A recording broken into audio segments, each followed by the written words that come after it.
City of Sanford City Commission Work Session, Monday, April 25th, 2016, 4 p.m. Railroad Depot Room, 2nd floor, Sanford City Hall, 300 North Park Avenue, Sanford, Florida. Baker's not here. Miss Barker? Linda? No? Yeah. Oh, I'm sorry. I didn't even see him between sitting there. Well, come on up. Oh, okay. I Sit at apologize. the adult table. You can sit at the end here. All righty. Sit in the hot seat down there. Gotcha. Sorry, I didn't even see it. Very informal. So just give us a little bit of background history and why you would like to be the alternate for the P&Z. And then if there's any questions, then we'll move through. Well, background history. Moved to Sanford and, we bought property down on Silver Lake in 2000. And then finally constructed something in about 2006. And of course, then very involved as much as I could be in commission meetings and just very passionate about Sanford and its growth and the direction that we're going, and would like to really see some upscale development and help reduce the tax basis in the city of Sanford, and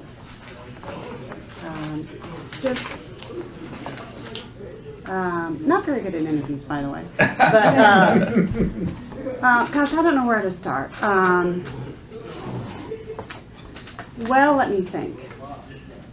I would like to be involved as much as I can in assisting, volunteering. I got an email from Art. It was saying that the city was looking at different parks, whether or not to keep them open. And I drove around and looked at them and saw what was going on, seeing if they were utilized. I mean, I think it's really good to have another set of eyes. And because of my other occupation, I get to travel all around the world and see what other people are doing. And I think I can bring some fresh ideas. I think it's good to think outside the box. And when I go to places like Sarasota or Delray Beach, see what's going on, I appreciate that it's not so much necessarily new development, but being able to utilize the historic properties that we have. And in fact, when the whole marina development got started, I stopped in at Russ's office and said, look, I've been out in Manhattan Beach, California. There's a 3-story walk-up. It was built in the 60s. It's a top-rated hotel. We can do that here. I mean, we can do wonderful things with what we have. I mean, I was sitting next to one of the Kennedys out by the pool. It's a 3-story walk-up. So I said, Russ, let's call him. Let's call Pacific. Well, Art is like the Kennedys of Sanford. Yeah, there you go. That's it. Maybe in terms of duration. Yeah, I think that's probably about the only way. I'm trying to think what else. Actually, Marty Hilton, who has become familiar with the city. Do you remember who Marty Hilton is? He's assistant professor at University of Florida. He's been working with Christine Dalton. Okay. Well, I knew him through family connections and from, of all things, up in New York. And I said, you got to come to Sanford. We've got a great product here. I mean, our city is wonderful. We've got an international airport. It's, I think it's the only inland port in the state of Florida. You can have your boat out here and connect all the way to the Intercoastal Waterway. I can get to Orlando International Airport in 25 minutes on 417 and not speed. We're only 30 minutes from the beach. I mean, Sanford is such a jewel in the historic communities. The community, not just in downtown Sanford, but we have Georgetown and Goldsboro and the rich heritage there. And I had gone to the Zora Neale Hurston Festival and talked to people there about how it would be nice to have, during their yearly event, have some sort of connection with tours up here for the history. I've got lots and lots of ideas. I really do. I'm very passionate about it. I'm trying to think what else.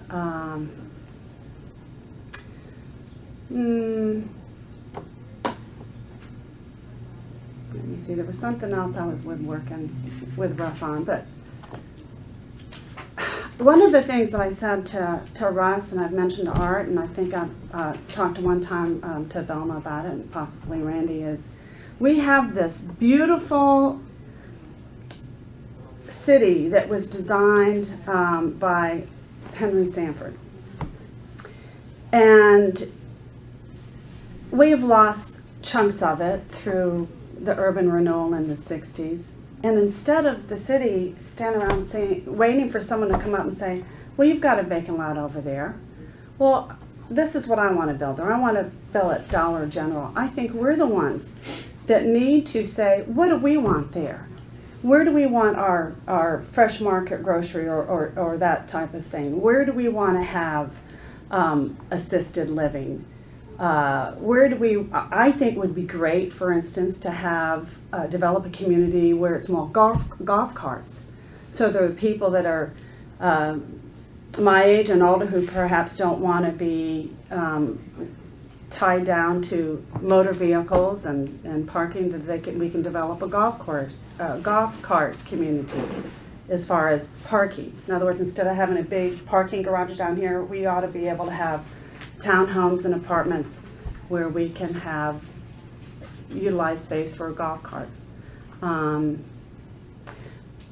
But I just feel that in the past that we as a city have been a victim of standing by and waiting for somebody to come up and make us an offer. And I think that we ought to approach it differently, decide what we would like to have, and go out and solicit those people. We don't have one Publix in the entire city of Sanford. That's sad.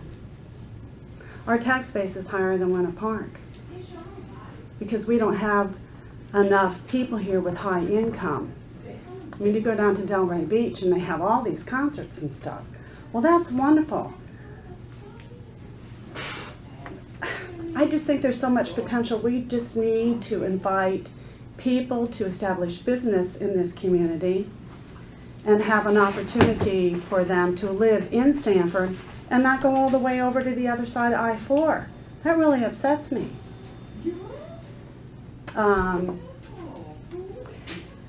And one of the things that one of my neighbors pointed out, and we moved here in 1961, which, interesting, my dad told me there were only 3 paved streets in the city of Orlando back then. But one of my neighbors said, well, when we grew up, the really exciting places to live were Rio Pinar, Pine Hills, because that's where all the Martin Marietta people moved to, Rosemont, and I remember the very prestigious Isle of Catalina. And now all those areas are now very much in decline. And one of the reasons why is that there's no place to move up to. So I think that what we have here is great. We have a good mix of historic preservation, and we have a good mix of apartment buildings, and I think that's all very good. But in addition, I would like us to be able to look at what we want as a whole and be able to infill that benefits everybody. And so anyhow, I just say what I bring to the table is passion. I have good ideas. I have the experience of being able to travel around, and I have a very, very flexible schedule. So, and all right. And I'm sure whoever your pick will be just awesome, because I've talked to these other people and they're equally as passionate. But even if I'm not chosen to assist, and I hear it's basically, let me ask you this, what does this entail? Because I have no information. I've heard that you're going to pick someone that's permanent, which I don't think is going to be one of us, and you're going to have an alternate. Well, the alternate pretty much moves into the current alternate. No, the alternate is the one who stepped The aside. alternate is usually appointed to the next open To the position, next but open it's not position. guaranteed. Not guaranteed, right. Well, And I think it's an alternate that resigned. the Yes. alternate It resigns, was so an alternate Oh. position that resigned. Oh, I see. So just filling the alternate position, and the reason we do that is because there's so much technical knowledge that's necessary on this board that it's good to have people that have been there for a little while before they are actually on the Oh, board voting. absolutely. So as opposed to me, and I probably used up all my 5 minutes, for the benefit of all of us, what else does it entail, really, the position? Tuesdays, 10 o'clock, right? It's Thursdays. Or is it Thursdays at Thursday? 10, Sorry. yeah. And a lot, volunteer. yeah, volunteer of, well, the time to, review what's going on and who's coming in front of you and read the development criteria that we have set forth in the city. And one of the things about the P and Z is it's a rule of law. I Yeah. mean, you're, for all intents and purposes, you are ruling based upon what are in our codes and what's in our comp plan, future land use. I mean, so you don't get, you can't really say, well, like you brought up Dollar General, yeah, it's not the highest quality development that is out there, but it's within our plan to allow it on our major thoroughfares. So you couldn't say no, No, we're gonna that's- wait for something that's better. fine. Until we change the codes, and that's what we're actively Yeah. working on right now. But that's, I have no problem with Dollar General, but it's also a matter of placement and where would it best be served, as opposed to what's for sale. I think that's my focus. And Art will tell you, I'm pretty good about, I've come down to different meetings. And for instance, the one on Airport Boulevard, and I'm going, wait a minute, I thought they said they were gonna put trees in to protect the neighborhood behind. Where's that? And my one neighbor said, Linda, we need you up there because we need somebody to pay attention and watch out.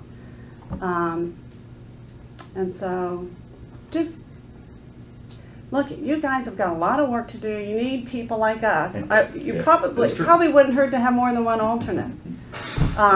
Because we need to help you to help preserve what I have, move forward, and make things better for everybody. And congratulations, Velma. I hear you guys are going to be able to have a golf court. What do you call it? An ordinance or whatever? I think that's fabulous. Is that going forward? They're working on it. That's great. That's awesome. Okay. So, okay. Any questions for Lynn? No? Thank you very much. All right. Good to see Thank you. you. Yes, indeed. Thanks for coming in. Dominic? Yes, thank Come you on. guys. Good afternoon, I'm Good Dominic afternoon. Fiorentino. Nice Thanks. to see you. I usually stand up, give presentations, but I'll sit down. Yes, absolutely. Very informal. So just Thank you. give us a little history and the reason why. I'm a native Floridian. I was born in Brevard County, graduate from UCF. I lived in Winter Springs previously for the last 15 years and have just moved to Sanford August of last year. And we chose Sanford. I mean, if you looked at Winter Springs, they have their town center, great. But we chose Sanford because my wife actually is a school teacher at Lake Mary Preparatory School. The kids have been going there several years. And we could have chosen Lake Mary, but we like what's happening in Sanford with the redevelopment, the Riverwalk, the Fort Miller Park, all this great development stuff. So it was really good. And my son's in Little League, he loves all that stuff too. So. But I have an engineering degree, so I can be analytical. And my company, I work for Avcon Incorporated, which is an engineering firm based out of Orlando. And we do land development, so I'm familiar with codes and specifications, and I can read engineering documents. And we also do airports, so we've done many projects at the Orlando Sanford International. And I also have a finance degree, so I understand numbers, and I don't know how much speed I would take to get up to speed, on all the different information that you provided to me. And you could be flexible because a lot of times they meet earlier in the day on Thursdays. Correct. Okay. Yeah, I talked to my boss, Rick Badaki, on that issue. Okay. And although the first one in June, I would not be available. So. That's all right. We understand. The meetings last about 2 hours. About 2 hours at 10. Yes, yeah. My hours are flexible. I can work it out, get my hours at work. Okay. Project deadlines. It's always a deadline-driven project, so. Sure. Okay. Any questions for Dominic? Guys are gonna get off easy today. God, come on, guys. You get to go home early. Think about it that way. Well, thank you. Oh, go So I ahead. was gonna ask, Yes. really, I'm sort of following on where Linda went and trying to get sort of the same. Yes, I'm in information District from 1. people. So, what do you see as, needs and things from the planning and the planning side? Well, I mean, Mayor Triplett has a whole idea of his redevelopment plan. Kind of. But I live in Baker's Crossing, which is south of the airport and right off of, South Sanford Avenue. And there's a lot of older buildings, a lot of industrial places that could need redeveloping and then bring in more tax base.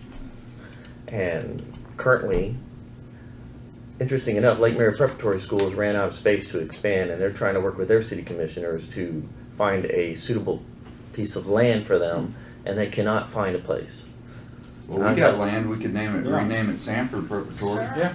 There is the issue. You would have to sell them the idea of Sanford being a up-and-coming great city for them. You're right. They are in an international school, and I noticed you have plenty of land right there. So, but I'll never even knew. I'm sorry. by the way, Linda, I believe we do have a Publix, but it's on the west side of I-4 at 46, isn't it? Yeah, it's not in the city though. It's not in the Oh, city. it's not in the city. Okay. They're not in the We city. don't get one. Yeah. it's- No, they're located just They don't have outside. no money. There used to be one in the They've got us in the around. Walmart Plaza, Exactly. and then they moved them just south, just some strategic maneuvering on their part. It's not none of them are technically in the city limits, but they're all accessible. That is If you interesting. have a car. Yeah.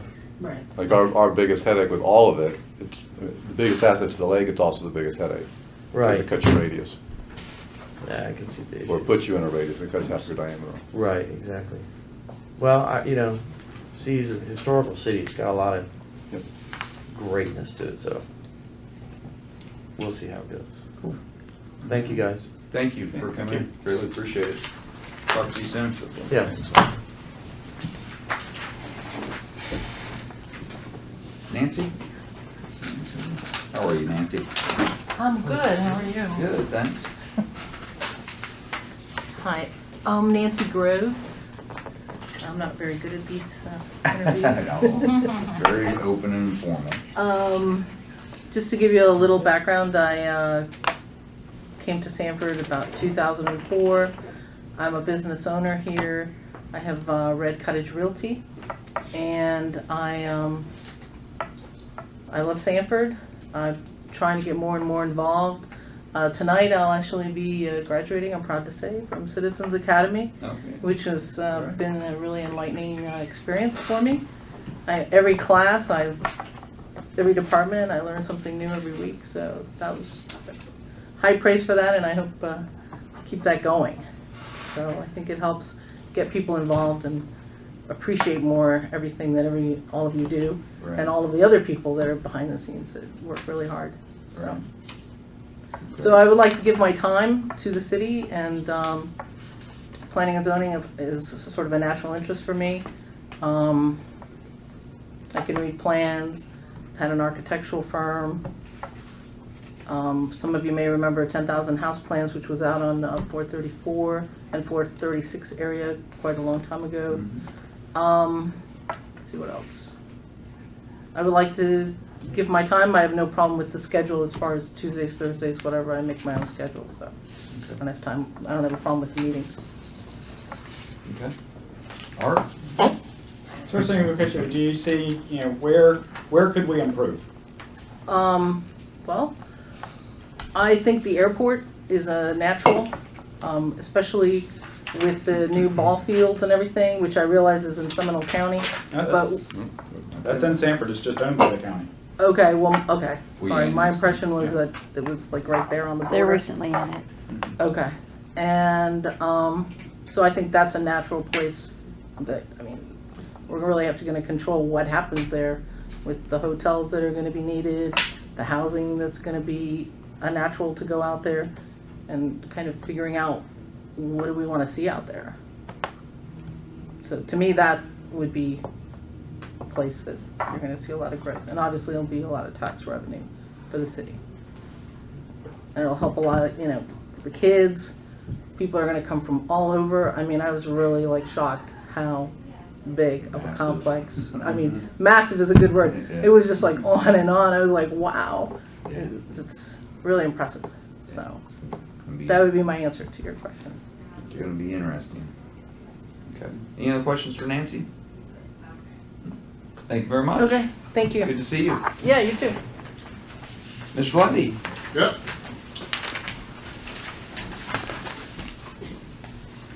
Good afternoon. Good afternoon, sir. Yep. So my name is Ken Lundy. I currently work at Seminole State College. There I do recruit high school students into our information technology programs, as well as find careers and internship opportunities for those IT students, associates, bachelor's, and certificate programs. I also work at Kaplan University, and I do admissions there. So why am I here?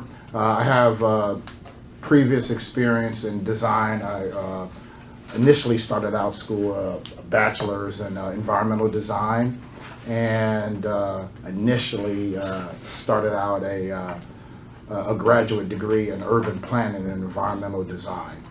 Currently, I have my master's in business administration from Nova Southeastern University and a bachelor's from FIU. But the real reason I'm here is because I'm a homeowner, own a home in the Tuska Place out there in Celery. And my wife and I and my dog Shaka and my cat Simba live there in the Midway area. And so to me, I came here in 2011 into Florida, came back to Florida. I was a former Navy.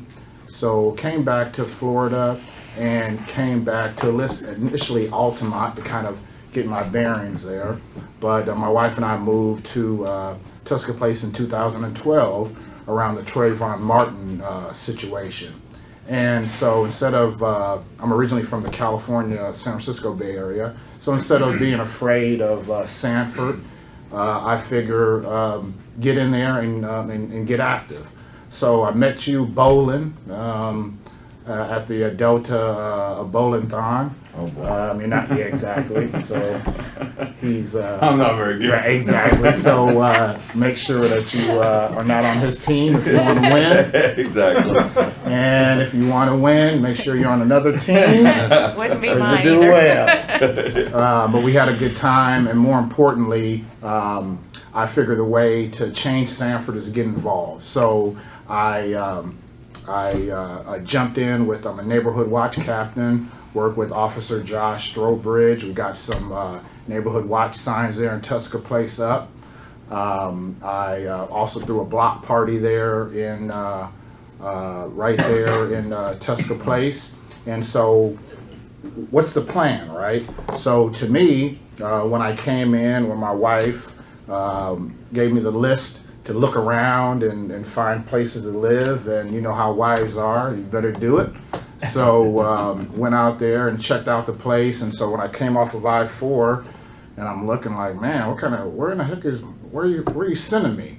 So it was around the Midway area, so I saw the great school there, Midway Elementary, but other than that, it looked a little dicey. So for me, the part of development is around the baseball area. So I love that Metroplex, the River Rats there is a great place to start and kind of connect all of Celery there all the way back up into Sanford Avenue. So I'm here to totally give a fresh perspective. I don't really, beside knowing that Jeff is terrible at bowling, and knowing that Dr. Velma is very influential. I've talked to Goldsboro and talked to Miss, maybe her name is Miss Davis. Paula is what I call her then. I don't know anybody, and so I figured the best way to have fresh eyes is to not know anybody and to come in and do what you need to do. So I can read plans, I've drawn before, I participated in the charrette. I'm just here to help. So, questions? I think you answered mine. Yeah, you did. Any other questions for Ken? Ken or Kenneth? Call me Ken. Ken. Okay. Yeah, my mom calls me Ken. Well, I'm the same way. I'm Jeffrey, so anytime I hear that, I start sweating too. Okay, well, thank you very much. Appreciate you coming in and your candor, and we'll hopefully get you involved one way or another. Right. Really I'd like to ask some questions. Yeah. I don't know what the decision is gonna be, but if, you are not, selected at this time, are there other, committees that you'd be interested in serving on? Yeah, absolutely. Yeah, absolutely. I mean, when it comes down, I mean, I actually met you at the MLK parade right here. So for me, I mean, my wife bikes down here to Fort Mellon Park. Awesome for her. But I drove down here. We met and talked. So yeah, anything to help. My schedule is flexible as well too, as I create my own schedule. So. Excellent.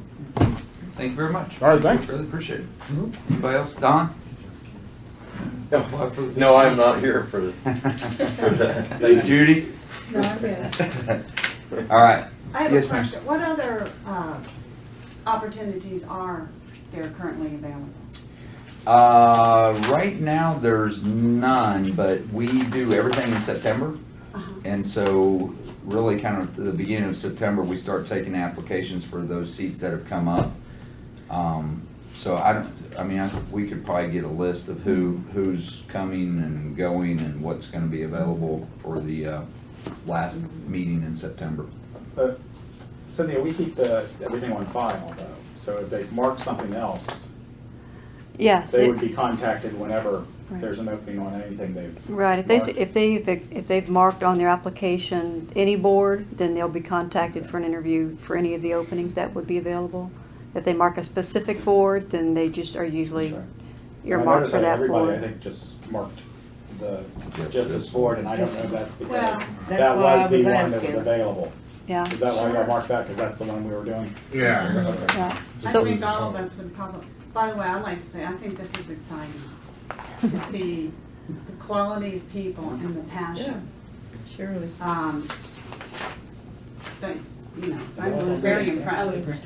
I know. Yeah, it wasn't that way for Yeah, 5 or all of it 6 is years one ago. world. Yeah. We had problems Problem getting people to serve. I mean, like I said, it's too bad that they only take one alternate, because Unless Nancy this goes on the is other side of the street, I'm exciting. not sure which side of the street. There's some 300 each difficult one. decision when you get them, and all of the Yeah. applicants are qualified and have a lot to offer. Yeah. You can mark mine any board. And I think I just put Officer Any Josh board. that told me to put Park is the. just put this board. Just this board. Any board, you want to put on any board, Isn't that good for all of us? any board. Yeah. Yeah. I have the original board application, so if all of you would like for that to be earmarked with any board, I can just go in, with your permission, I'll go into your application and just check that. That way, when I go to let the mayor and the commission know what boards application are available and the boards that are need new seatings, then I can let you know at the time. So you can look for an email from me in probably August, letting you know that in September, the commission's going to be scheduling interviews. Okay? Thank you. Thank you all. Okay. Thank you all. Thank you all very much. Nice to see you. Thank you. Have a See y'all good later. night. Take care. Thanks, Dominic. Thank you, guys. Ken.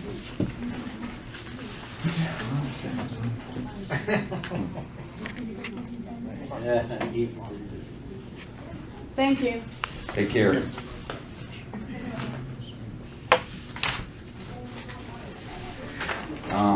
Do you guys want to try to move on to something else with 20 minutes, to try to get done out in front, or do you want to wait till 5 and? No, go ahead on. I mean, with me, as far as I'm concerned. And we can We go can through either some. move forward or I'm putting out papers to grab. Yeah, or I'm gonna go smoke. I mean, pull I out some know that's papers. what you want to Take a do. break. I mean, I just soon move on because I'd like to go see part of my son's baseball game between the games, or between our Okay, then meetings. let's do it. Okay. Where's Mr. Bonaparte? What else we got? Will you find Mr. Bonaparte? I think Cynthia just went. Oh, okay.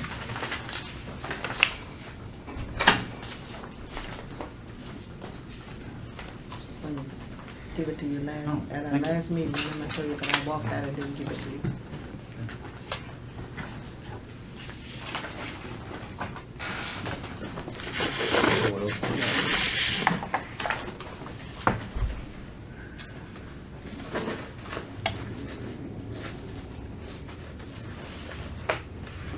Signed at the stadium. Did you get Mr. Bonpland? Yes, ma'am. Architectural design standards. That's just a continuation. Again, the airport thing, which is in the filing of a nuisance statement, foreclosure auction.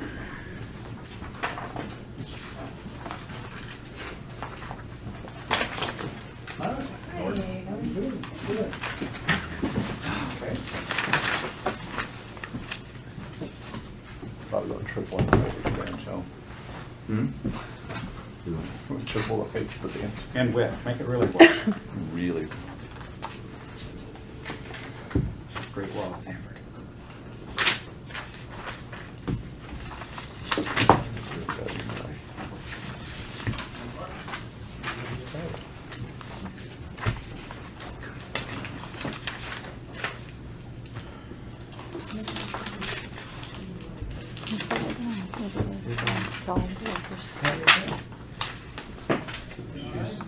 Did she tell us if she went to the meeting? Yeah, she called Nikki and said she's going to stay. I'm not coming to the meeting tonight, so.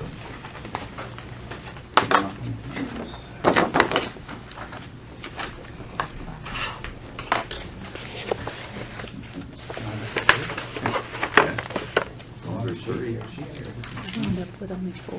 I showed up. Well, but are you not feeling well? Cancel the whole thing right now. I think there's a food bug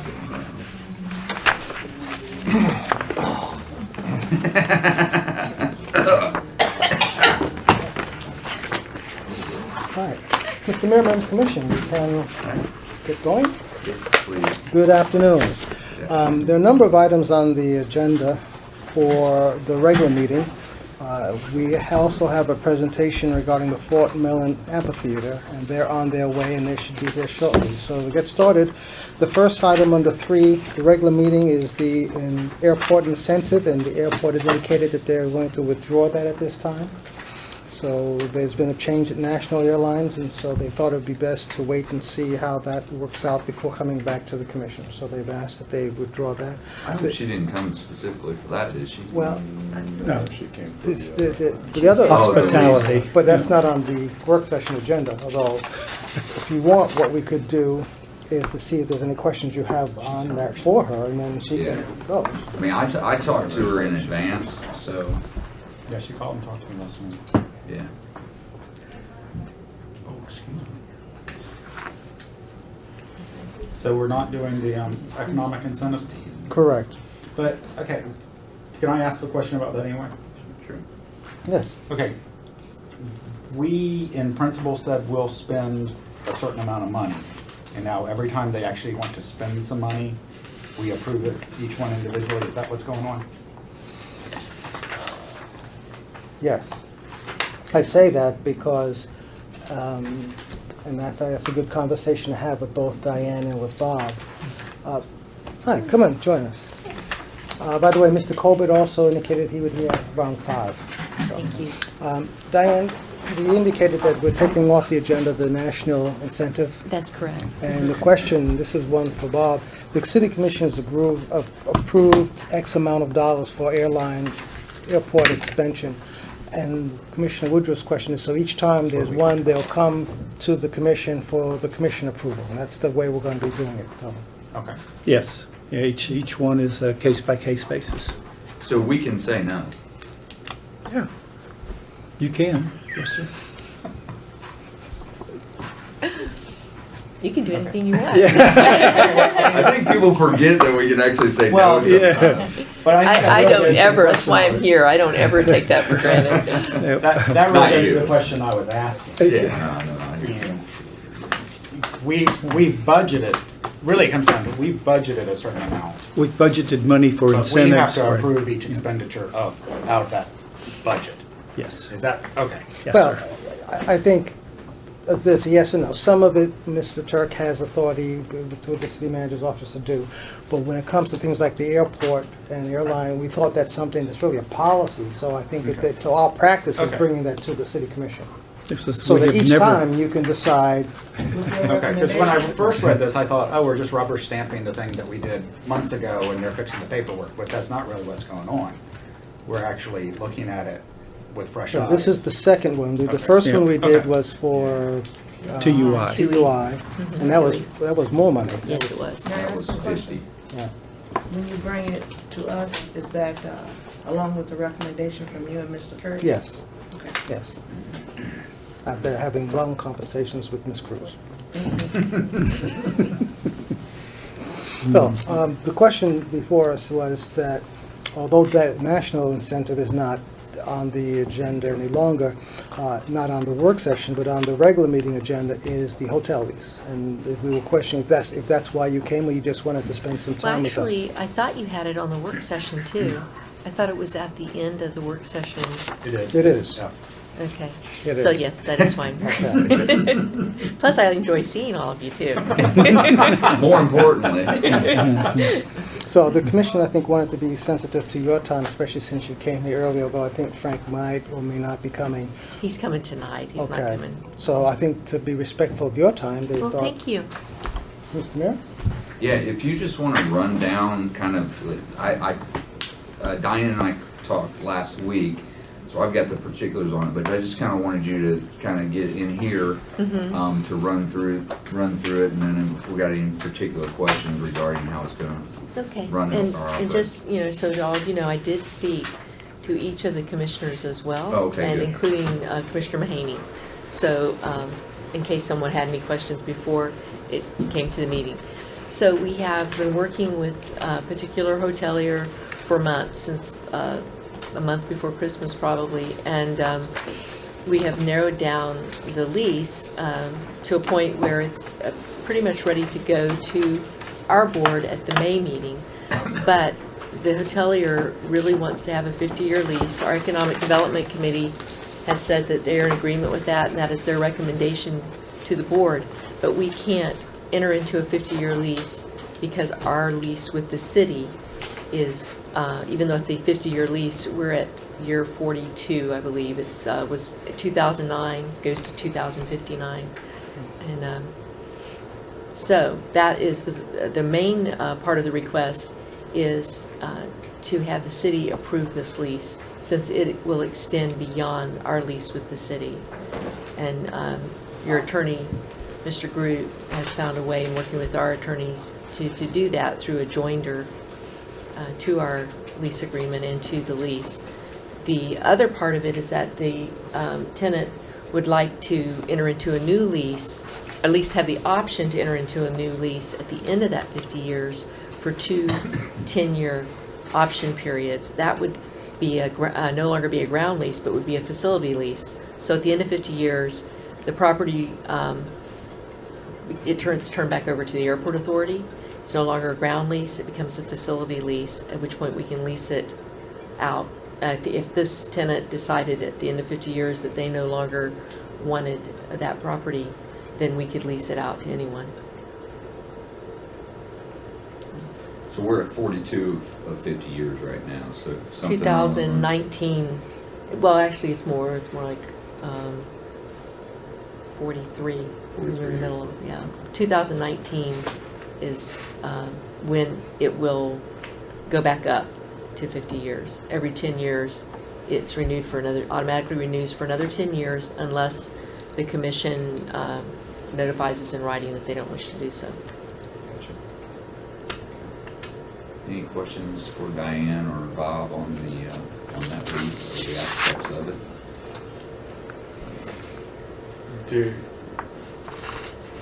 And I can't imagine there's anything in there that would stop me from saying.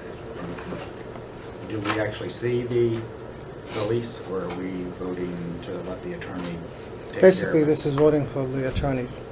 Okay. Yeah, he hasn't created that document yet, but I will tell you this. I know Commissioner Williams asked some of these questions, and I believe that you did as well. This lease includes language that will ensure that the tenant has to maintain it to a certain level. And it also can only be a 3-star hotel or better. So it's going to be all of us, me, answering to the board, who answers to the city, making sure that we hold them to that level. And you're saying that we won't see it? We won't see the lease? You certainly can see the Well, lease. The I think lease We're is not still approving being, that, but we're not, because the airport approves the lease, and our attorney is approving whatever language Yes. makes us a party to that lease. but that's the way he's put it out. But we certainly can provide you with the lease. We're still finalizing small details of the lease, so I don't actually have that in its final form. But, I don't need to see it right now, but before y'all make the decision, I would just like to see it because, when I start thinking about this, I start thinking about the marina. And I'm just saying, I just hope whatever we agree to they won't find me because I'll be gone. But I'm concerned about the other commissioners, 50 years from now? Well, not 50 years from Be now. 97, you can find me somewhere, it ain't gonna be. No, but I'm just saying, I just don't want other sit on commissioners beach. to have to be confronted with what we were confronted Yeah. with. That's Right. all I'm saying. That's not my area of expertise, and I do you understand. think deeply, and you think deeply sometimes. You think deeply. And so, But so I'm not a bowler and I'm not a deep thinker. Well, maybe that's why you're not a bowler. The times you are, you think That's we're a right. bowler. all I'm saying is that I just hope that all of us together able to really look at this, and our attorney definitely, not only Mr. Group, but Mr. What's the other one? Mr. Colbert. Colbert, both of them. Looking at it. Really, that's just the way I feel. So we want to find ourselves, other commissioners for the future won't find themselves in predicament. Because that was something rough for me. And I still Well, regret certain things now, but that's okay. But, I just don't want us to find ourselves in that same predicament, and that's all. I'm supportive, okay, 100%. no, I understand. But I still Well, think that we In should. Velma, the two things I've already heard is they hold them to it being a 3-star facility, and at the end of the lease, the airport gets it. Okay. As opposed to, at the end of this lease, we get to buy it. Okay. So, And and I do remember the situation you're talking about. This, what I would ask that if you can make your decision tonight so that we can move forward with taking this to our board on May 3rd, if you're comfortable with that.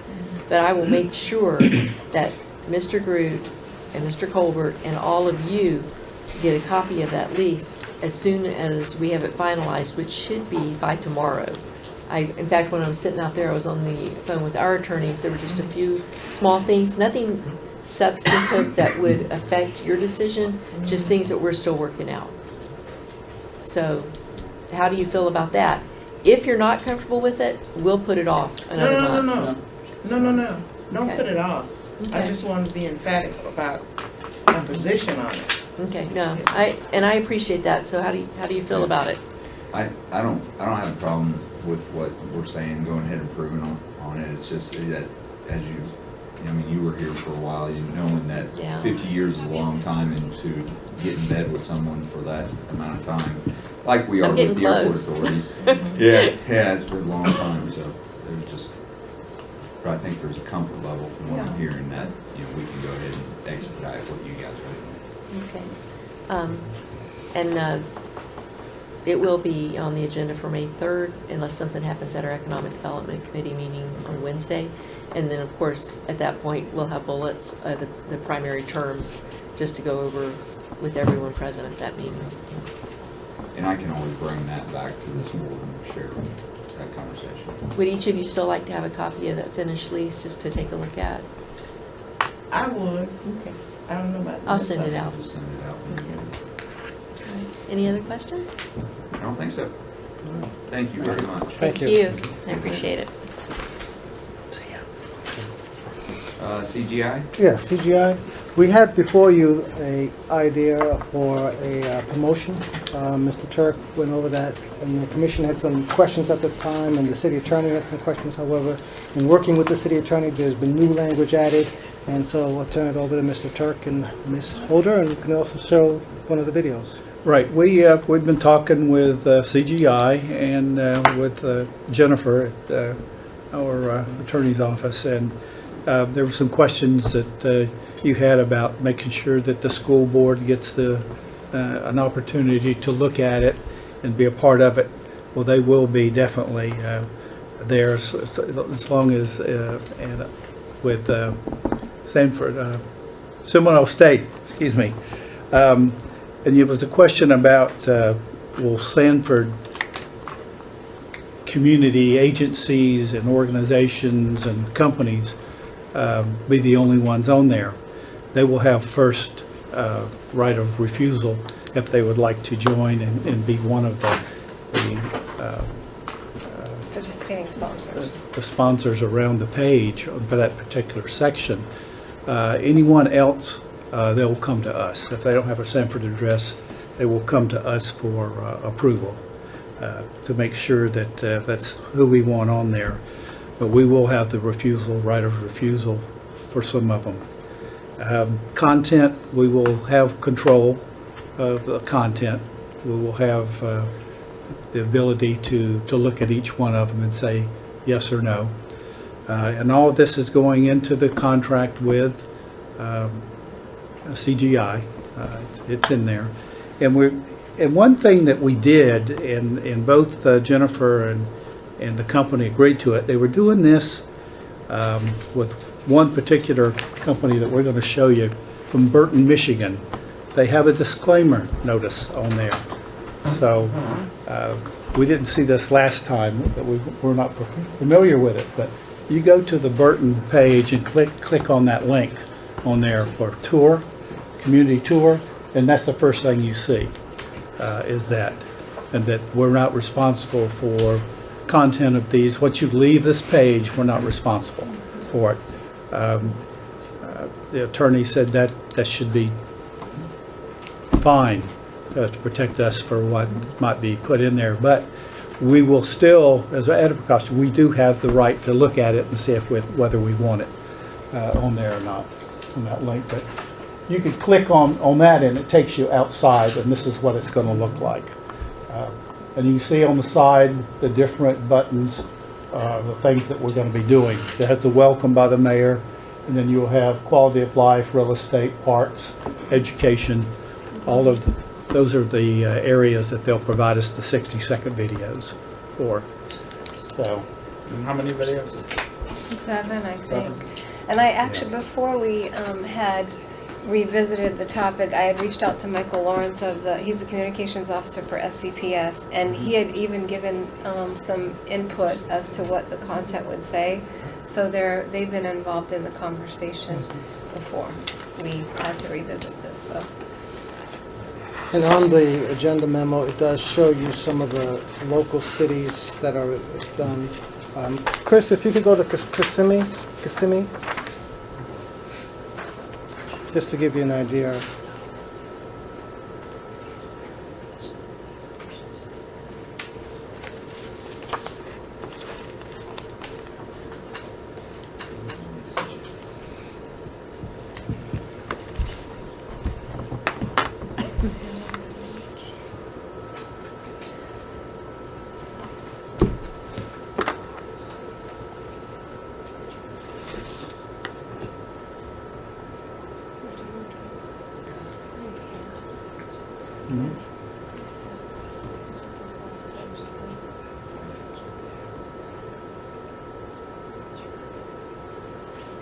And when the production company is in town, that's going to be pre-scheduled, and they'll be with a staff person, a city staff person, to go around to whatever areas we've decided on to highlight. So they're not going to just go out and videotape anything and then. Do we have any volume, Chris?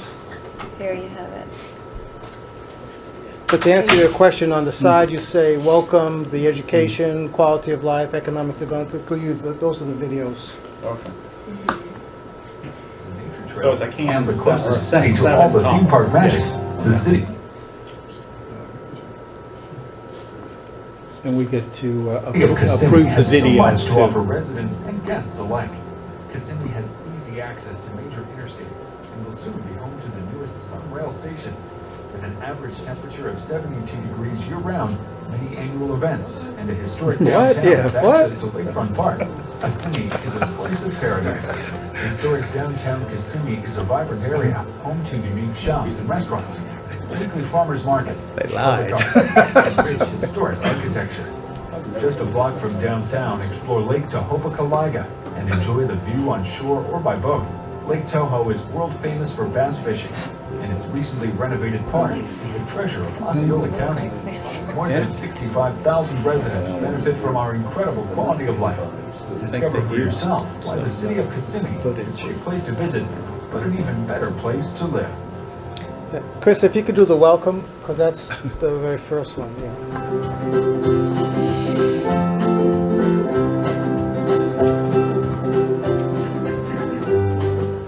Hello, I'm Mayor Jim Swan, and I want to welcome you to the city of Kissimmee. We are one of Central Florida's premier destinations, where you'll like find our Riverwalk. world-class recreation and vast opportunities immersed in a charming atmosphere. I encourage you to learn more about living and conducting business here in our community. Once again, welcome to the city of Kissimmee. The city of Kissimmee has so much to offer, from beautiful lakes that are home to world-renowned bass fishing, to excellent doctors and hospitals, and historic neighborhoods that are enriched with modern developments. With its close proximity to Walt Disney World and Orlando area theme parks, and the presence of an outstanding general aviation airport, the city of Kissimmee is recognized as one of Central Florida's finest communities. So come join us in a place where the sun is always shining, the city of Kissimmee. That's a lie, too. So that gives you an idea what the videos look like, at least what they have done, so. And it's on the agenda for your action this evening. And the attorney has looked at all of that. Yes, Right. yes. Jennifer Matter of fact, the has- attorney, Jennifer from Mr. Colbert's office has. Okay, all right. Thank you. One question though. What is the process of the approvals for sponsors and videos? Is that y'all, or do we see them? They have their own sales force, and if there's any questions, they said, call us and we'll be glad to talk with them. So, Don't they have already a list of people they already set, correct, Bob? That Mhm. they've already got commitments from? yeah, Yeah. nothing has been photographed yet. Right, well, the video's done. Does somebody look at it and say, yes, you can put that up? Oh, Yes, sure. yes. Who is that? That's us. That's us. Yes. y'all. Yes, Yeah. yes. Yeah, if there's some question in our mind, then we bring Jennifer in. And then, Yeah, because the link, it's gonna be on the city's website, so we control that. And then what we worked out with the city attorneys is that now there'll be language, they'll be going to another website, so we are not, it's not the city speech, we're making it very clear that they're going to another. Right, I understand that, Yeah. but the video itself, I Yes. keep hearing we get to approve it. Right. yes, that's the we is the city. So- Sanford. Because otherwise it I won't was go on just our asking website. Who actually does that? I didn't know if it was coming back to us, which I don't think it needs to. No, it's, once we're fine with it, Yeah. it will go on. Okay, But if we're not, then it doesn't go on the website. okay, Correct. all right. Okay, Thank you. all right. Thank you. Fort Mellon Park. Okay, we're now ready to move forward with that, so have Mr. Beal and Mr. Chris. And we have our two guests. I'll kind of introduce the guest. Okay. I have Jeff Gaither with HHCP and Frank Belmo with Community Solutions Group. They're working on the designs for the Fort Mellon. And I'll hand it over to Jeff to kind of go over what we have in the conceptual design. Okay.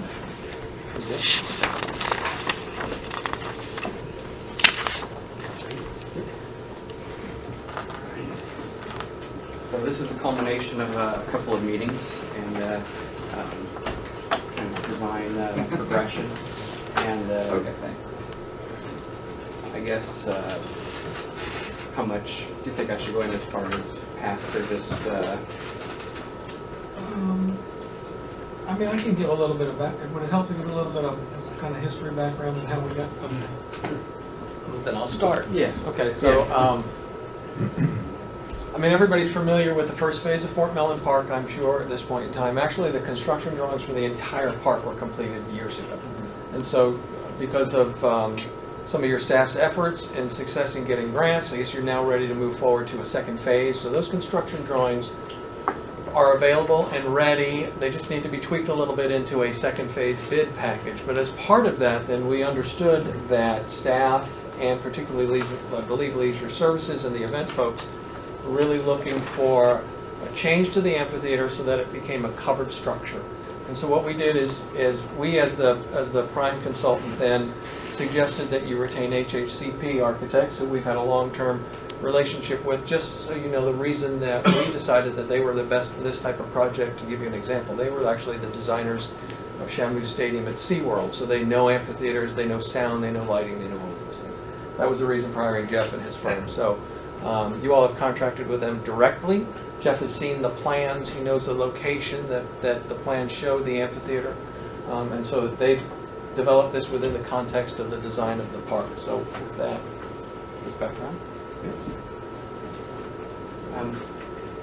Yeah, what we did was we went through a few design efforts, and what we came up with was basically a outdoor stage setting that kind of has a front towards the public side for the that has a water feature and some signage, and then towards the open grass side is where the stage would be, and towards the waterfront is actually where you would see that the performances would be to. So it kind of it acts as a year-round usable feature where you would be able to have the viewing and see the water feature, but also then on days whenever it is being used as a stage, it functions as the stage event. Go to the first plan stage there. So it basically the stage is in this location here, and then you've got the water feature, which basically fills an area between the ramp access up from the grade level up to the stage height, and this is the overall master plan existing arc, which was is an existing piece of the overall master plan. So we basically tied into that, and basically this allows, so when you have your ADA access and the ramps, that blends right in, so it doesn't look like you've got a stage just pushed up and this surface access. It also acts for an easy way for loading and unloading for events. And so here's your stage location. On the front side you'll have some tapered steps, which will show in here, and we've provided for some emergency access points in the overall plan as well, for loading and unloading of events, tents, as well as for emergency vehicle access during performances or during other events. And then we'll provide conduits for when there are shows to a lighting and a control booth area out here, so that basically what will be provided is the framework, so you'll have the stage and the rigging points, and whatever performances will provide their own lighting, their own speakers, their own control booths, but we'll provide enough conduits and everything so that when they come in and set up, they have what they need to be able to set up the performance. Go ahead to the next, we'll blow up here. So the overall stage area is about 30 feet by almost 42 feet at the front, and it's a little tapered back. And here you can see the ramps up on this side, and then the water feature in between there. There's we put in a signage opportunity here as a feature, which you'll see in the perspective view. And go on to the next one here. So this is standing at the sidewalk area looking towards the open field area from the backside. So this is the water feature, and then the ramps going up to the stage. So this is standing on First Street? Yeah. Yes. north. Yep. So on any given day, this is kind of the activated area with the water feature. And then this would be, on show days, this would be the filled area. The railings and the ramps actually also provide a protective barrier when shows are in, where basically this area can be set up with the buses or the green rooms per se for the performers, and this basically creates an area for it to be set up as a secured zone, and then the public areas will be on the other side, so that it offers a kind of a dual role in that it helps create a more secure zone, which you can kind of see in this, which you can see in this view. This one's just a step up here, so you can kind of get a little bit of another view of the water feature, and then so basically it's a water wall with the Fort Mellon Park on there, and just a tiered water feature, and then some planting in the middle. Again, just the sound of the water and the activation of it creates a nice kind of a white sound and attraction for any given day. And then it also acts as a back wall for the stage itself. So whenever there's a performance going on the other side, there is a back wall to set up for just viewing angles and protection of the view, and for sound as well. So on the sides, it berms up to the stage height, and then as you go around, you can go to the next view. It goes to a step down at the stage, so there can be interaction, or it can be used for. You can either use it as a barrier if it's a protected, or if there's events where you want interaction between the two, it's steps, so you can have that capability as well.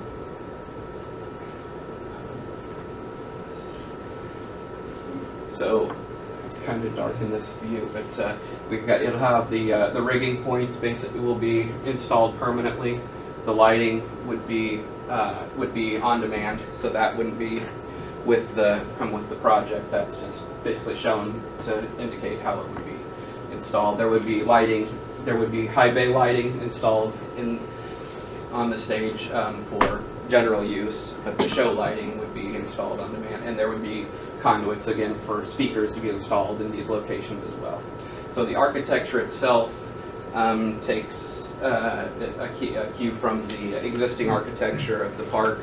The columns and the base are directly from the architecture of the pavilions, and the form again is taken from the pavilion roof forms of the existing park, applied in a kind of a grand scheme, but I think it fits in with the existing forms that are out there. So go ahead to the next. So here's some views. So the stage platform is about 3'6" above the existing grading. So it'll be up above then 12'6" clear to the rigging, and then 4 feet. So an overall height of about 20 feet. Kind of in section here. How high is the wall? The wall is. It'd be about 6 feet off of. It'll be about a 6 foot height off of the stage itself. 6 feet off the stage. Yeah. Say that again. The back wall will be 6 feet above the stage. A person standing on the stage would be blocked by the wall. I'm not following what wall we're talking about. The sign. The sign piece. So if somebody's standing here, there's a backdrop of the wall. So if somebody's looking through, basically that way you have when you're viewing, you have a backwash of the wall, seeing the people on the stage. You're not seeing the houses and the trees behind it. I got it. So you have something to have a background of your view. But that's actually the water Could you scrim the back the water of it during a performance if You you could. wanted to lose the solid wall? Yeah. Yeah. And how What does scrim mean? Just drape it. Got Just it. for a performance. If you really had an issue with visibility because The of the openness. height of the wall, which I sort of do, you could drape the back of the stage for a performance. And how long is that wall? It's the, let's see, go back to the plan view.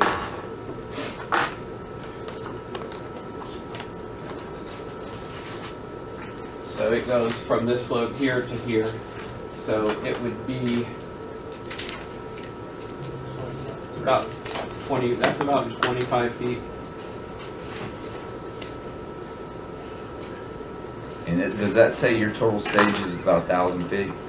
About 1,100, yeah. 1,100, that's Yep. not including the steps, right? That's Correct. just flat piece. Yes. At 3 feet 6 above grade where it's at now. Yes. And so coming off of both sides, is that, because originally there was some talk about a form wall perimeter, is that a form wall or is that open? No, these are open, so this is, No, this, down, this down. is sloped down. Here Yeah. is, these are the ramps with a wall, so this will be protected. Yeah. Are you talking about the grade? Oh. That matches what was in phase one of the design, the seat wall that runs around the park. So that is gonna be a seat wall? Yes.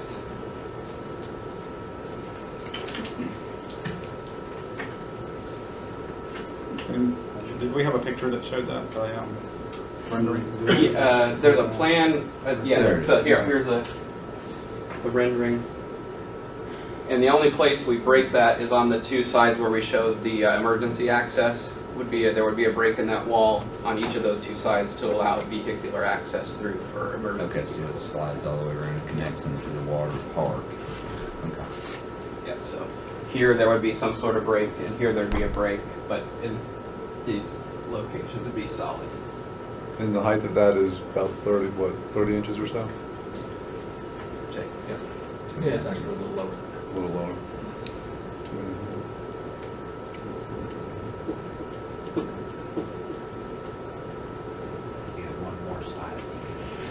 Yeah, let's go.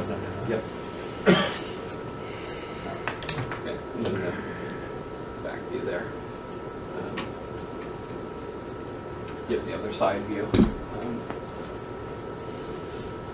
It keeps the scale in tune with a pedestrian scale, not overly large, in trying to keep the budget, conscious and not go overly grand, and but still be somewhat of an iconic structure, interesting structure that would attract attention, show interest, and actually be functional as a stage and audio performances. What's the size of that stage that they normally rent for, like, the concerts in the park, for like the bike fest and stuff like that? What size? How many square feet are those things? Very small. It's actually about probably a third of that size. Okay. This allows for those type of performances or up to a smaller orchestral type performance. So you can do a larger band, performance band versus a orchestral band, not a Right. 5-piece band. And with the wall being so low, the wall in the back of the stage being so low, I mean, acoustically, is this going to function as well? It's so open. Is it going to acoustically function as well as we need it to or want it to? Yes, and actually that's basically based off of the curve of the the rigging ceiling. piece. Okay. So basically this will have it'll have a pulley system, so the speakers will be able to be lifted and installed and pulled up and down there. So they'll be able to, based on what type of music is being performed, they can put the speakers in the position they need to and aim them in the direction they want to based on the size of the crowd that's expected. And then they go high enough that they'll be able to stay dry in storms and that kind of thing? Yeah. And most of them are made nowadays to be out. To be out, yeah. Commissioner, they don't stay up permanently. This is whenever they come in and set up. Oh, I see. Then they're putting, okay. The lights and the speakers are the responsibility of the performing group. So, I mean, the wall's not going to do much of anything in terms of reducing sound going back the other direction. That's not what that wall's there for, right? No, and the speakers will basically control the direction of the sound. They do that themselves. The wall is more a visual backdrop. Because you will have, you've got the roadway there, so you would have potentially vehicular headlights coming that direction, that type of thing. So if I'm standing on the sidewalk at First Street, looking at, okay, let's say that's fine. How far into the Great Lawn is like the back end of that stage? I mean, it doesn't look like it's right on the street like we had originally. Well, kind of actually, overall, this is actually not as deep into the park as the original plan was. It's a smaller footprint than what was in the years ago. I don't remember what year that was planned, because it took a much larger piece. The stage itself was I believe a portion of this, but it's pulled in closer. But the distance out is basically about 30 feet, about right into there. But it's a little bit of a give and take. You don't want it to be right on the street, one for right. Just a little bit of a security when you do have a performance going on, is you do want to have a buffer, as well as I think we wanted we didn't want to have it be, right there. Yeah. Yeah. It felt like it needed to get pushed a little bit out. But on the original plan, and Frank, you may have to answer this. That wall was actually in line with the seat wall, wasn't it? Which wall? The wall that would have been behind the stage in that original plan. Didn't coming along the seat wall, didn't the wall go up from the seat wall? I think it did. Well, the one with the words on it, but that wasn't the back wall of the stage. I mean, the original plan, it was, this whole function was much longer and a bit deeper, and it was actually the paved portion was in 2 levels. We had a stage, but then there was a lower terrace that on daily use you could set tables and chairs. And we had a very grand sort of water wall, but it was on the other side, so that from the Great Lawn and from Seminole you could see the water wall. What was decided, I think, collectively during some of the presentations with staff and ourselves was there was a desire to maybe have on a daily use, have that water feature up on First because it was so close to First, and make that part of sort of the entry to the Great Lawn. This wall is in place, and so the remaining seat wall, it's just a continuation of what the original design was, and this kind of fits really nicely within the context of that. So. Well, in that amphitheaters, I mean, that is much more open and see-through than what the original one was. That original one was an enormous structure. I mean, just very big. Complete it had a blocking. 2 or 3 tiered cast iron historic fountain. I mean, we had all sorts of. It was lovely, but it was big and probably considerably more expensive than this approach. Structurally, I'm not concerned. I'm not so sure. But as far as it being open and through and you didn't see through it like that. No. Well, the height of ours was taller than this. Because what happened was you actually stepped down to a mid-level stage on ours. We had an upper-level platform. I don't know if you'll remember. But it was a double switchback ramps to get to the because we wanted people to be able to see out over the lake. Well, everybody's consternation among the fact that it wasn't covered was it's too high, it's too tall. And we get that. And so one of the things, with all due respect, that I would consider maybe modifying on this a little bit is the sign wall. Because I think there's maybe other ways that we could sign Fort Mellon Park drops that down. And maybe what happens is on event days, particularly 4th of July, when you really have a big event and you've got bands on stage, that you could drop a curtain for the back to solve those problems. But then on a daily basis, when you're walking down the sidewalk, you're looking right over the top because the stage is only that high. Yeah.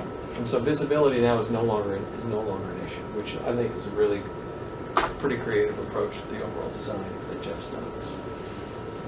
I think that's why I was asking how wide that wall was, because that's really kind of the only blocker Yeah. at 6 or 3 feet, 3 to 6 inches, whatever it is, that coming up. It's very small in comparison.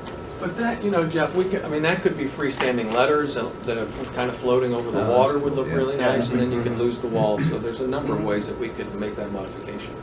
Yep.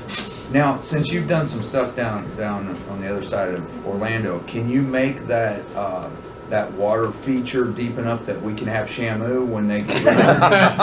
They're not getting rid of it, there's something. Yeah, it's sooner or later. Make they're a, getting ready. actually, they probably need money. You could probably make an offer. That would be awesome. Can we go back to the the plan of the whole park? That, okay, because one of the things that bothers me is that lift station over there. And, we're gonna design this and build it, and I know. And everybody's gonna say, what were you thinking? Is there anything we can do? Either repositioning the thing, Well- or I know we can't move the lift station because that costs too much money. Yeah, I don't think that's going to happen. pretty well But what we scaled, did do is, a lot of the size of that is in the plant material that's around it. It's gotten so big. So actually, the plans show removing that, and I believe it's a solid sort of decorative aluminum screening around it. So it will feel a little bit more compact and hopefully go away a little bit. But it is still unfortunate. It's in an unfortunate location. But I think we can help alleviate that somewhat. But we're certainly not going to be able to do it. How much actual vertical is there, Paul? The lift station? Yeah. You just have a generator sticking above ground. The station's submersible. So you have a concrete top, the fence around it, and a generator. Can the generator be moved? Prefer not to. It'd be a lot cheaper than moving a lift station. True, but if the generator's gone and the power's out. No, we just relocate it. Generator in the hole. You could move it. Or, 50 yards, whichever direction that is. Put it in the middle of the pond. You could move it. It's just some expense.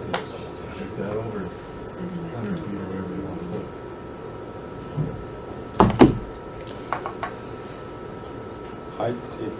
I think it's something we should at least think about.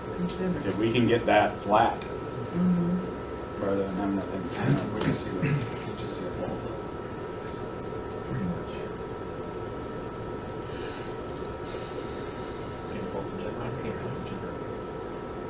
Not that location. Well, that's true too. It's gonna be an underwater generator. Yeah, it's true. But the power that runs it all the time comes from far away. Why can't the generator be a little further away? That's the only thing that's. Well, some of the things you have to be aware of with moving that generator further away, the generator size may need to move up because of the drop. Voltage drop. The voltage drop that you get. Just look So into there'd be quite a bit of engineering in just relocating the generator. We have a new bathroom plan not too far away. We have a place the generator could go. Well, maybe to the side of it. It's about right in this location, and maybe off to the side right over here, next to the restroom. On the rest of your master plan. That doesn't have to be done immediately. That's But you're still- phase 2B. You're still talking But at it this. could definitely be considered at that time. I think you also have another horizontal piece of equipment. That could be quite productive. There's a little tower for telemetry. What is that? It's a little antenna. There's probably control panels too that set up there. There's probably as tall as a generator. And they can bring big race up here and people just think it's a bush. It's all just money. Okay. I would like for us to at least Explore the opportunity. sketch out some opportunities there. And before we just decide it's too hard to do it. City manager, why you get paid them big bucks? You wanna figure it out? We hear, and Paul's already indicated that he's thinking. And there's something I'd like to ask to be done too. City manager, since you get the big bucks. I heard the mayor ask about the proximity to the road, and I kind of had the same, to First Street, I had the same question. I would like, because obviously, we sit here and we look at these gorgeous renderings, and we're looking at maps, but not all of us are contractors or in construction. Mr. Bonaparte, is it possible that maybe, over the next week or two or three, a couple of staff members could go out and actually put some flags out, corresponding, to the actual size of it. This is the front, here's where it is, close to the road. Maybe a couple flags showing the shape, and this is kind of, just shape it out with just some flags we can stick in the ground. So that those of us that aren't, and I don't know what the word is, spatially inclined, can actually visualize it. Would that be possible? But what it may be best to do is to schedule a time. Yeah, sure. So that it will be up and the commissioners can come and take a look. Yeah, and we could even, I know I'm not trying to cause a called meeting, but individually maybe we could meet with Robert or somebody and get a better visual feeling. We can arrange that. Are y'all making fun of me again? No, I'm making fun of Chris. he said meet with Robert, and Chris said sure. Well, would that get the proximity to the road? It doesn't matter. I appreciate you volunteering. See, I can't. A little more than that, about That would be a 45. good idea to put some flags and design, like you said. Like if you ask me the edge of this rooftop, how far that is, I would say that's, 700 feet. I would have said 40 feet. So I just can't see it. I'm nearsighted. Just a couple of flags and, Another thing that comes into play, into distancing with this to think about is vendors and other tents that are going to be set up around here and where they would be located along here and where you want them in relationship to the view angles and the where you want people that are performing, where you want them in the view angle of those that are performing looking out.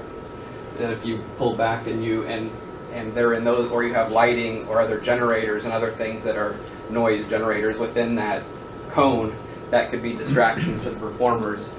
That's another thing to take into consideration on that location so that you don't have issues with your performers and what you're doing in their perimeter as well. but the tents are only for special occasions, special events. So they would relate to the event that the performers are performing for, right? You're not. Correct. Yeah. But if they're performing here but if this is, let's say this is pulled back and somebody's here and they have their food vendor and they have a light or a strobe light or something on theirs or a generator going and the sound is battling what they're going on, you want to have that out of their cone of view and their cone of sound as well. And some of that would be covered with, That's their job. there you go. Right, Chris? Oh, man. Okay, so what's everyone's thoughts? Well, I completely agree with you with the wall. I think to have that completely disappear, and like they said, maybe go with some, because I think still being able to look through straight to the water. I think if the wall is not significant for acoustics or traffic flow or any other significant purpose, I agree with the mayor that it could go. I think that might make a lot of people happier. Number one. And number two, I think it's absolutely beautiful. I just want to, be able to just get the flags out and just be able to get a real feel for the size and the elevation. Could they maybe spray paint it for you? You could get it for just kind of spray paint That'd work too. where it's going to go in the grass. That might be a better idea. You sign a couple on the seat. Yeah, the sign could go on the seawall on both sides. The signage could go on both both sides on the seawall, You like right? the idea of the floating letters, because, you know, Yes, I do like that, because it'd still be able to see have the past it, Bellagio yeah. style, you can see right through them. I did like that. I'm not all that into floating letters. I'm more seeing it on the Basically, seawall. letter on it, it's just the letter itself. It's just it's still a visual obstruction. It's still something that's blocking your view. You're still gonna have a railing up there, though. A what? You're still gonna be a railing up there. On the back side of the stage, that Uh-huh. railing goes all the way I around. got you. Be open. Then be open like that. Would the water just bubble up, or where would the water originate from? Now it comes over the wall, correct? How does it go over the front of the wall? On the original design? On this design, the water. We could just do bubblers at the top. We can have a, adjust that.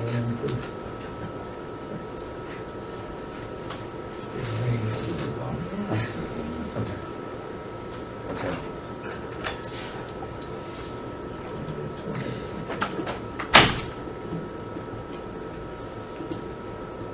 What's the purpose of the water other than just the beauty, the aesthetics?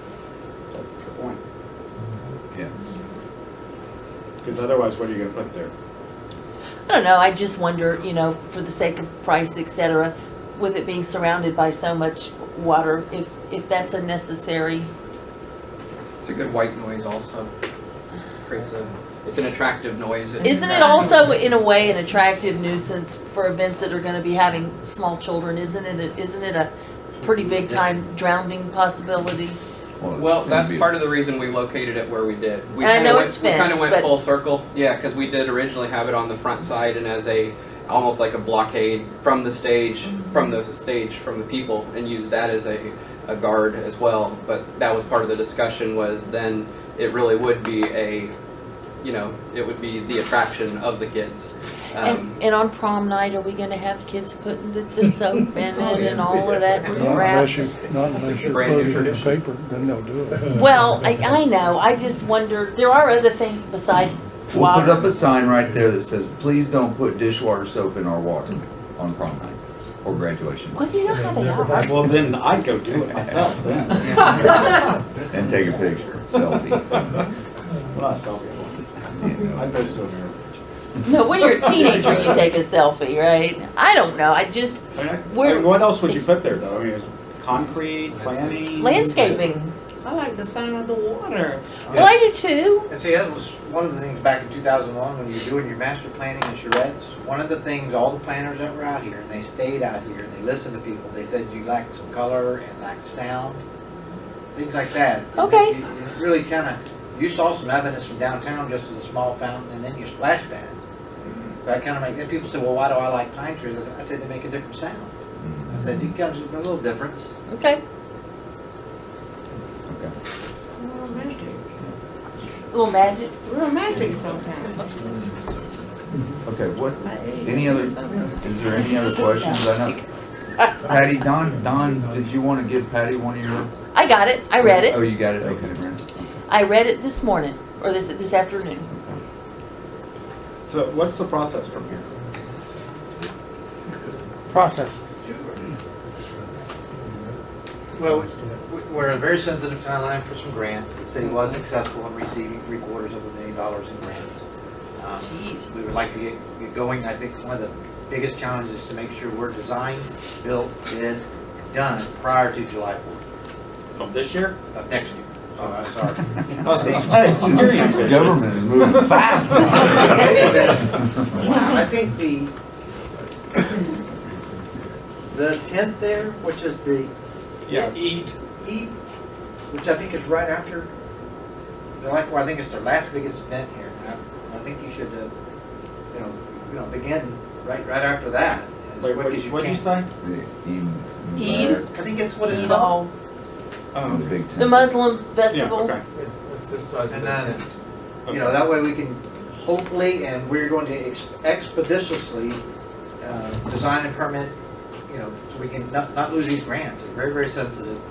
This is one of the only state program grants that are 2 years or less, which is very difficult for cities and counties to build capital projects within 2 years because you have a lot of state law requirements, bidding and procuring, and engineers, et cetera, and of course funding. So do we see this again? I think you need to see the difference with the wall out and maybe get a little bit, maybe just a brief, but the consultant really needs to get going. We're in danger of losing the grant. We still got a 1-year extension to next June, is it? We were successful in receiving a 1-year extension, we just heard today. And the state is not interested in extending it any further. We have been working extremely hard at getting this extension. So what do we need to decide tonight, you saying?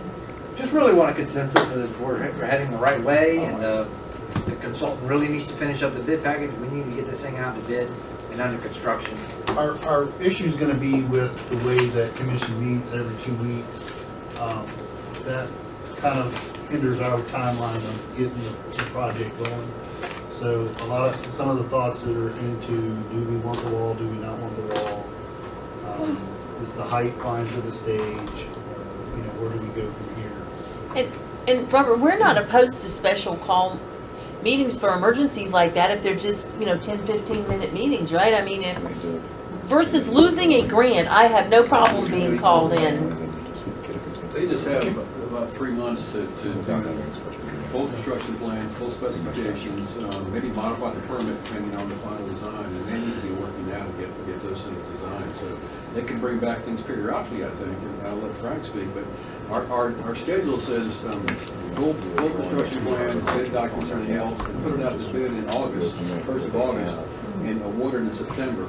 We're going to have the construction done by next year, and have this fully functional by next year, July 4th. Frank, do you want to add? Well, the only thing that I would add, and I just whispered to Jeff to make sure it was okay, is if the only sort of issue that's floating sounds to me like there's two. One is, do we want the wall? Do we not want the wall? And then two is the placement of the stage in the park, and you would like to see the layout of that. Absent all of those decisions, we can still start the construction. There's plenty of work to be done on the construction drawings. So I think probably, I'm going to guess at the next council meeting, there will be a proposal for the architectural services. We are already retained to do the bid package for the remainder of phase 2. The addition of the architecture is what needs to be So we will be decided, coming to but- commission with a change order for the additional work that we have to do to get the design. But if it's a few weeks before you get a chance to see it laid out in the park and decide if that's where you want it, we can still be proceeding with construction documents. Can't you do it in the next 2 days, 2 or 3 days? However the timing works out, we're fine. Mr. Mayor, Commissioner Jones had a great suggestion. Instead of having a special call, can you go back to the picture with the wall from First Street looking out? Whatever that view, okay, that's fine. That view there, just, have that, get rid of the wall, have maybe floating letters, or have nothing. Just those 3 options, and then we. Yeah, and we can bring that back and still. Right, and then, but if you want a time, Nora could just kind of get a consensus from us, we go, I like that one, and wherever it falls, it falls. Well, can't we just decide that right now? We need to call the county to see what they think. But my thought is that way it doesn't hold it up, it's But I'm just. saying, can't we just decide? Are they that? partners? We can bring that back. Okay, as We'll far as still I be working on the structure. And as far as the state's concerned, at least, because that way you can do it as alternate one, number 1, alternate 1, alternate 2, and everything's done. Yes. Well, I like the idea Randy had, get rid of the wall and use floating letters. I've never seen the floating letters, obviously you have. It's the letters without the wall. But they're sticking supported, up. they're supported on a, Right on the they're wall. little I'd like letters, to they're see that as supported. an attractive. Like they're floating. I kind of like the signage on the knee walls, but Well, that whole wall could be lowered too, probably close to the stage height, would you say, Frank? Yeah, let us bring back a couple of options. But in the interim, I guess what I'm saying is it's not going to necessarily delay our schedule in terms of getting construction drawings moving forward. And then, maybe the next meeting we'll just bring back a couple of other options of how we can handle the signage without the wall. Stage height is 3 feet. 3.5. You also know that we're gonna Top of have, the sign down at the stage, right, 4 million on it. I'm I not, think they said 3.36. Bring one. I'm not trying to put a damper on your magic, but you also know that we have Elevation, your 3 pond feet 6 magic. inches. You know we have so See many all the ducks, we're steps? gonna have Doesn't look right. ducks swimming in that thing and pooping in it. Is that gonna be a problem? We're gonna have a lot of damn ducks in that thing. It's not a problem for the ducks, but it's, it's a, you know. So you want That's to, what we're trying The to do. ducks. you want to, what does it look like from across the street? Put Yeah. that poop in it. How hard is it to give us a visual of what it looks like from across the street? We can pull back the view. Did you do that from photograph? Actually, Did you build your image off of a photograph? we started with a photograph and we ended up building it in SketchUp, so we can pull the views. Okay. Well, I think there's kind of one, kind of, like that, I mean, that's pulled back, but That's from the right sidewalk. street Oh, level. that's it. Chris, go back to that last one right there. The one, That was. no, one more back. Okay, go the other way. Which I think. They showed the radius of the steps. Plan view? Don wants to know what it looks like in his house. Well, I think one more maybe. At least the sidewalk.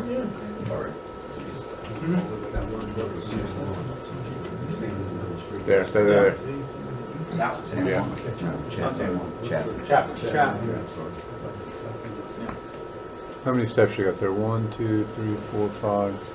Right, 5 from the stage. 6 to the top.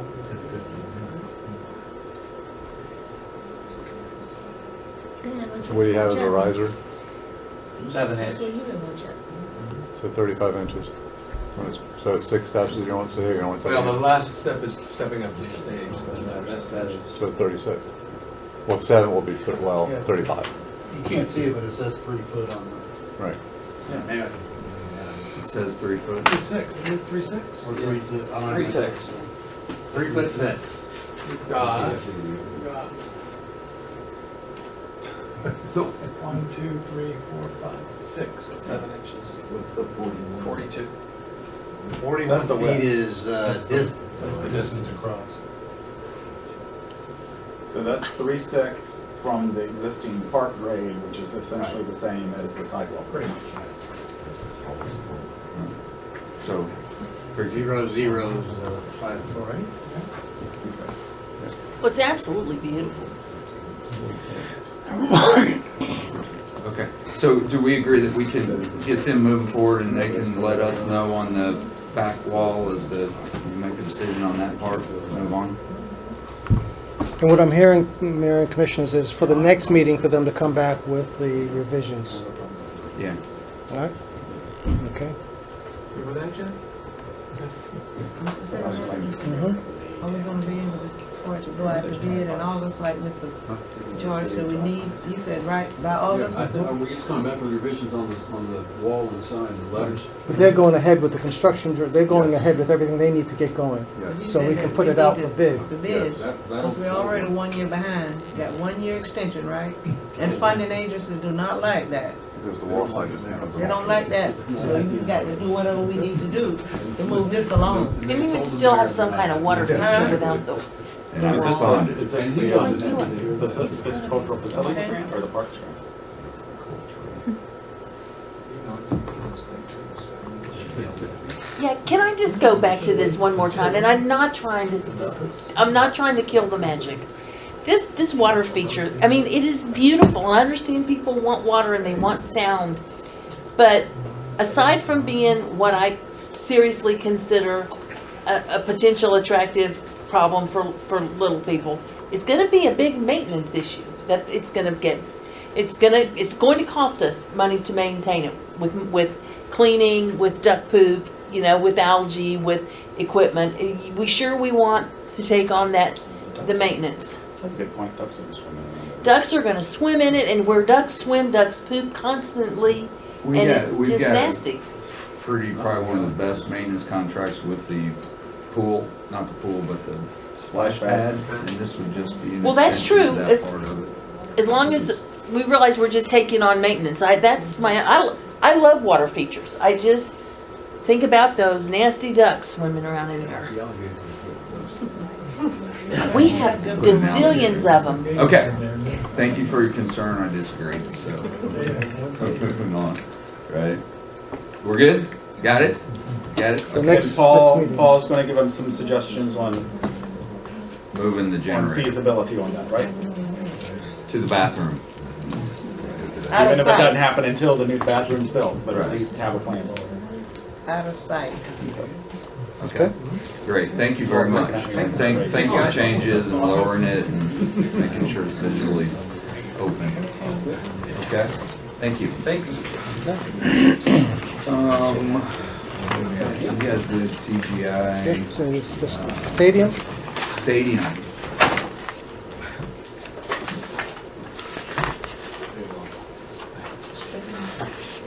There was some creative writing. Thank you. That was. Yeah. I had to read it 3 times before I finally figured out it was a statement somewhere. Yeah, that's what we want. We want you to actually.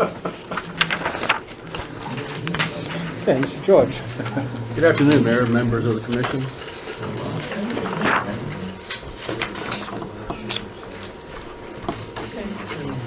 Ready? You know, this new way we're doing it makes it hard to find them. 7 regular meetings, 6, no, 6B, Yeah, 7D. 7D. We are proposing an ordinance that will allow specifically for banners and the outfield walls of the Sanford Memorial Stadium and possibly the exterior. And eventually, if criteria are developed by the city manager and approved by the commission for other city facilities, this is, we are able to do this by way of what's called governmental speech. Governmental speech is not the same as public speech in a public forum, which is protected by the First Amendment.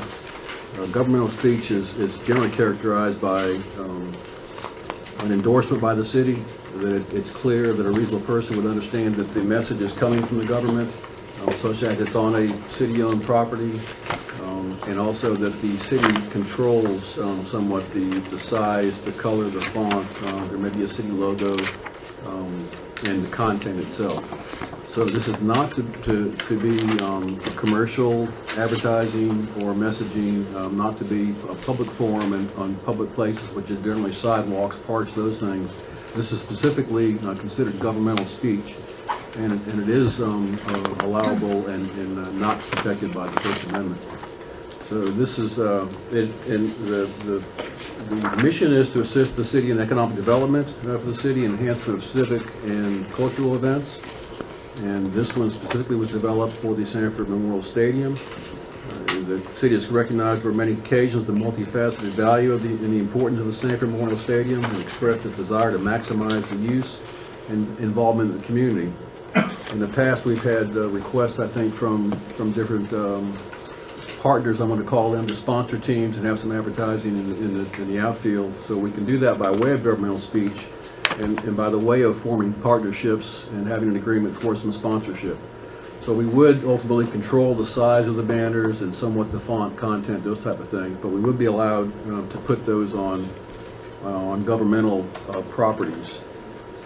Some examples of signs that could be allowed are, and some of these are already in place, are traffic control and directional signs, official notices by the city, signs placed by the city in furtherance of its governmental functions, civic event signs, sign placed on city property that expresses the city's own messages, and community directional signs, signs placed by another governmental entity, and possibly in the future signs that may locate community directional signs or communities themselves.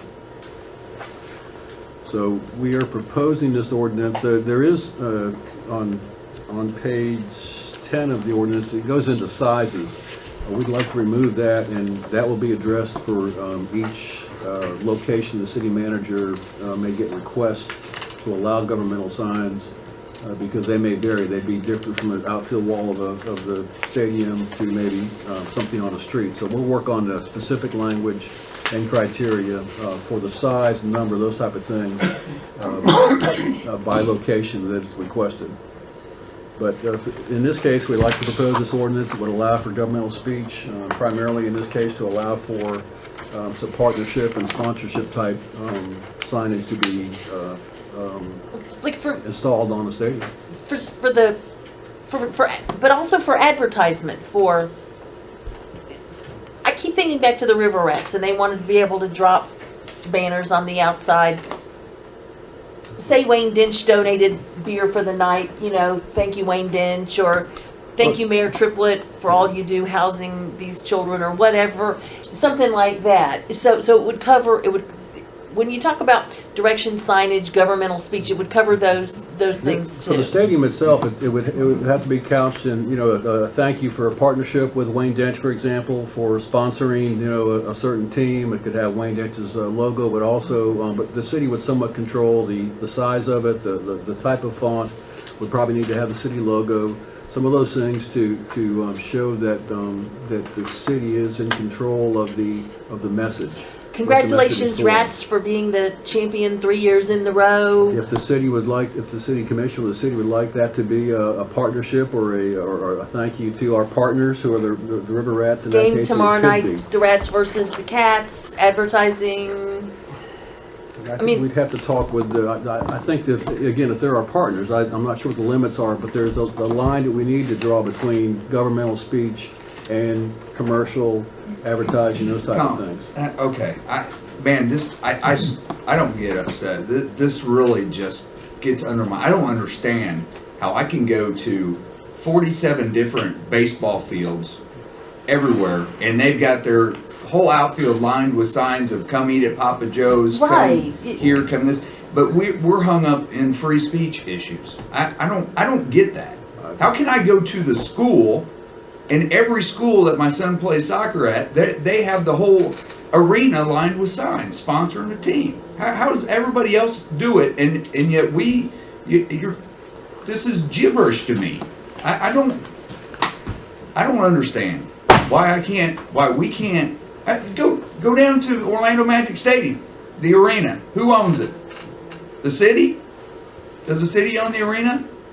How in the world do they have a TV on the side of it advertising the Orlando Magic, advertising so-and-so concerts coming in? How do they have a banner from the very top to the very bottom saying, come see us in Paramore, or come see John Cash, or whatever? I don't get it.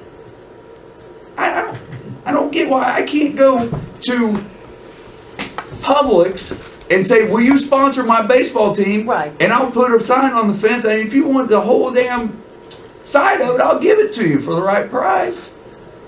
Why are we the only ones that this can't happen? Would you like to hear from me? I would love to hear. To be honest with you, man, I'm sweating over here. You're losing your voice too. I'm losing my voice, and that's from yelling at the kids on the baseball field. Okay. I understand your passion, and I understand your desire. And we have been trying to come up with a way that we feel is legally defensible for the city if somebody challenges it. This ordinance and this process has been recognized by the U.S. District Court of Appeals for this circuit on November 23rd, 2015. It distinguishes a way, and it involved a school board, and it involved advertising on ball fields, football fields, etc.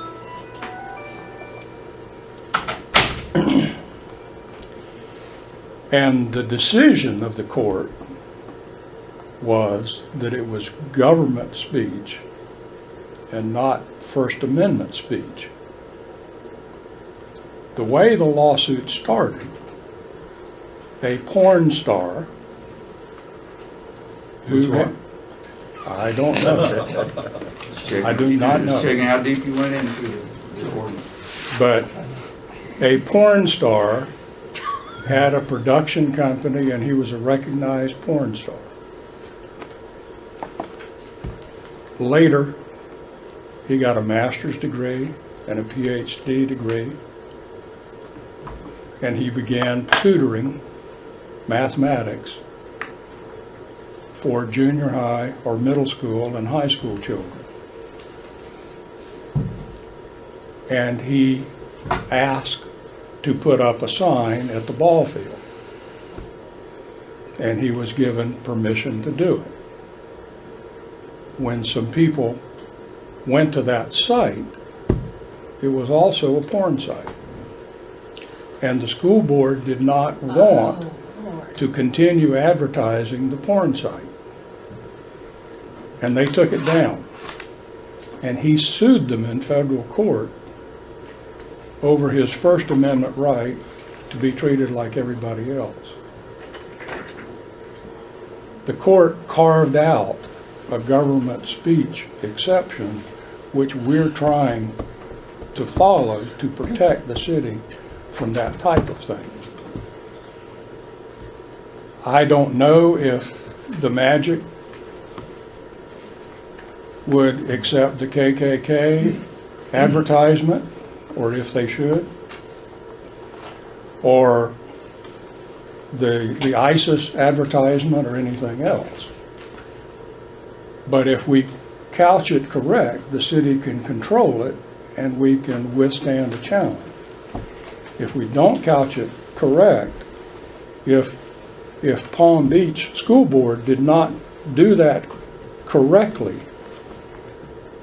that sign would have been protected and been able to stay there. And when any child or any adult went to that site, it was a shared site for porn. That's what we're trying to help the city do. And we keep saying... Maybe I'm just too... I get caught up in the private sector side of life. And I understand. That's my frustration. And I understand. 3 years later and we got something I can't even read. Yeah. And my frustration is that, Bill, you know, I keep, the poor man that runs the River Rats comes to us at the dais and he said, I just want to be able to drop a banner, you know, about a game or thanking a donor or asking people to come to the game tonight because it's a special price. And all he's trying to do is promote the good of his organization, and we're making it so darn hard on him because even with this ordinance in place, everything he wants to drop, he's going to have to get approved. I mean, I just wish there were a way we could make it easier on people that, you know, that are doing things for the good of. Well, and the way to do that, I think, and the way the Magic get away with it is you turn over control of the baseball stadium to River Rats and lease it to them and give them that control. For the period of time that they're playing there. Period. The Magic control the arena. Yeah, The city doesn't. I think they so. sure do. They sure do. But you've heard me say before, it's easier for us to keep you out of trouble than to dig you out. The cost of defending a case like that is hundreds of thousands of dollars. And if y'all, you know, you can make whatever decision you want to make. The recommendation is to make one that's sustainable and defendable. Can I, with this, can I go to, because this started with the River Edge signage, can I tell them, you can hang a banner during your games on the side of our building saying game, time, picture of a player saying, we're here. We'd love for you to come see us. Or does this do that? Or is this... This opens the door for that. It would be a two-step process, and I don't mean to take Mr. George's thunder, but I am trying to take some of the heat off of him because it really comes to us. Mm-hmm. And this is a two-step process. If you adopt the ordinance, you put a framework, a basic framework, and then the city manager is able to adopt rules and regulations that can be enforceable, which staff and our office can help with, and we can craft things that can go on the the banners or signs, both inside the stadium and outside the stadium, that pass muster, and I think we can get there.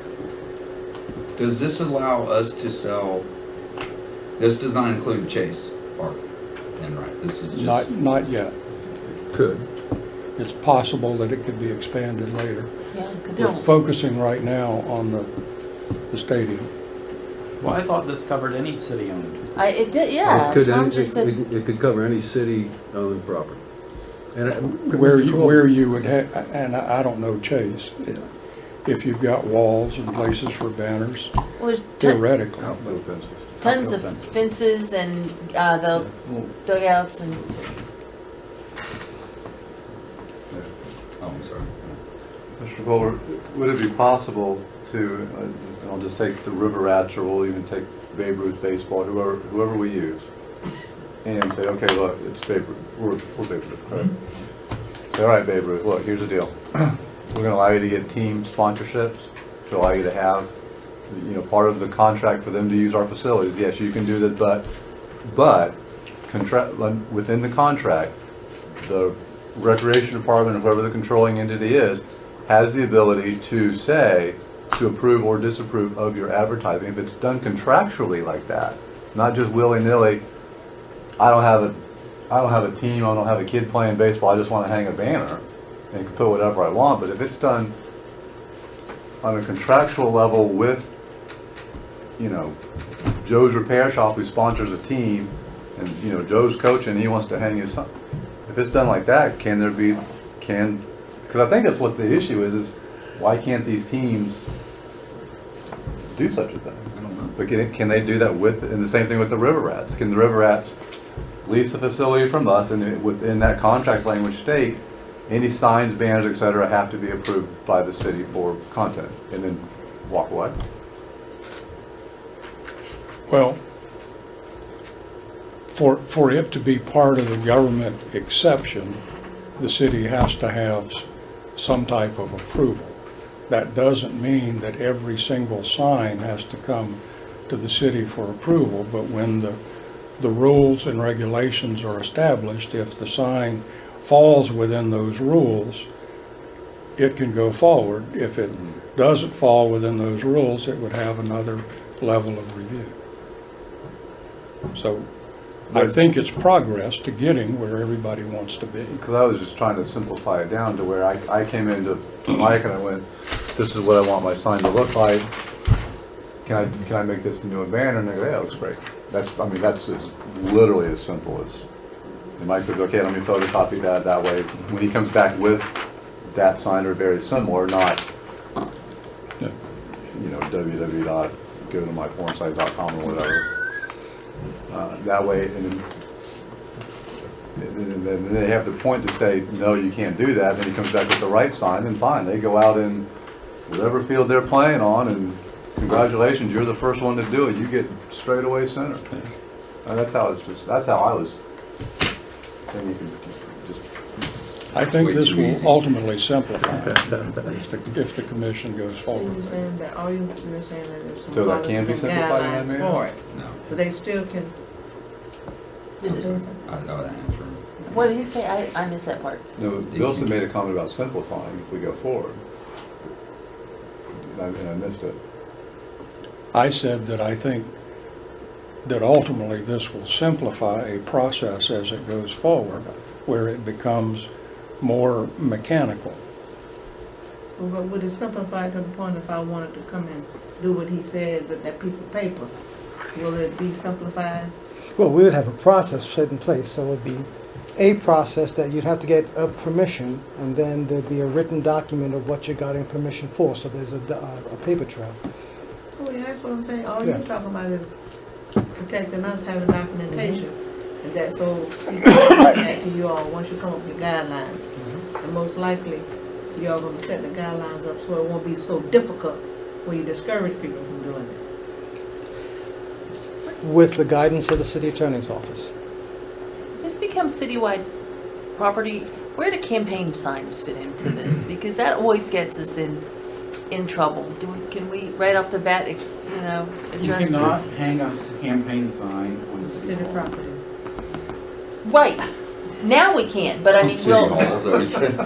but will that potentially change with this? No. It won't, okay. This will not, Although I think we should change this to campaign sign. this will not affect political campaign signs, one way or another. You think that they should be able to be hung on But City that Hall? doesn't have anything to do with this. No, I don't think we should be able to hang them. My understanding, the non-legal understanding when I read it is, it would allow us to prove a couple of things that were reiterated in the court thing is, number one, it's clear that it's a city facility, it's a governmental facility. It's clear the message is coming from the city or the government, and that the city has some control over what is being said. And I think it might be easier, Mr. Goldberg, maybe help me, if we just said something like it'll be a certain size, so it'll be the uniform size, but it won't be political, it won't be religious, it won't be commercial. But other than that, I think it can be somewhat open with the city's approval, so there's not something vulgar on it or something else. But it can say, we thank our partners. You know, River Rats, you know, play every night at 7 o'clock. You know, whatever. I think it's pretty open. We just have to show that we're not opening it up to everybody and anybody. The city has some control over it. Because the River Rats, because they have a contract with us for the field, can they hang a banner up that says rats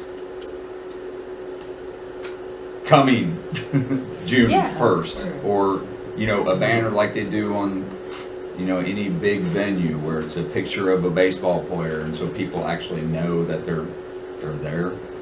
It could be 2 feet by 2 feet out front, or it could be 200 feet by 200 feet. I was envisioning something really big hanging from the front of the. But you're just I saying mean, they would because have they're to come. renting our property. Right. Under contract. As I read the ordinance, that would be allowable. I think it's more to prevent some things instead, and not open the door to every single organization that wants to. Right. And say yes to everybody. All right, So, understand so that. if the Florida Summer League sells banners for the back wall during their league play, which they've done already, but we're trying to put it all together now. We approve those for them to do it on the back wall under this? It will be part of the regulations that we're working toward getting there, yes. And I've got a good question, because there may be something we can tie into this. Say again?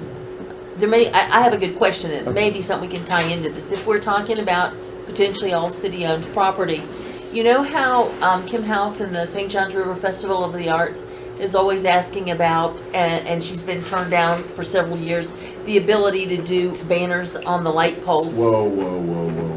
Do not complicate this thing right now.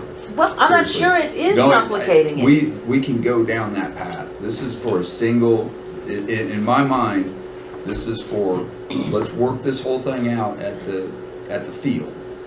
But this Because isn't that's a just, single property. it's not just their field, this Yeah, is, but you that's said what- all city property. That's right of ways, that's FDOT, that's city, that's poles of certain, I mean, there's a lot more to that. And I know exactly what you're saying. I mean, we've had the conversation 10 times. I mean, I'm just. You don't think it would fit right in, slip right into this? No. No, okay. Okay, well, now I'm confused, because the way I read this, we can put banners at the stadium and they get special rules about their banners, but I can also hang a banner off City Hall if I want, if the city has something to say. Is that not correct? If the city develops some criteria for signs on City Hall, if there are any criteria, if it would be allowable, then yes.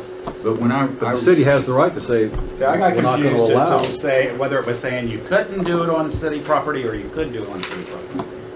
So it's, you My can do it understanding on is city you property. can if the city allows it. Okay, but It's the only part one of- we're allowing so far is at the stadium. That's the first Yes. step. Yes, Okay. that was our So we're first. setting an ordinance that says it is possible to put signs on city property, and the only place that it's allowed right now is the stadium.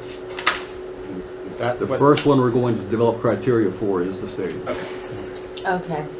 But now, so that we don't have a misunderstanding down the road, right-of-ways, utility poles, things like that are not city property as it relates to this.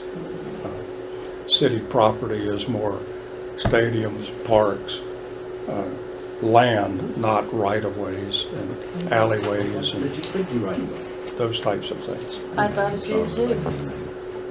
I thought it did too. So for instance, city property, the So Betty. can I write something on the street or can't I? The surfaces of city-owned streets.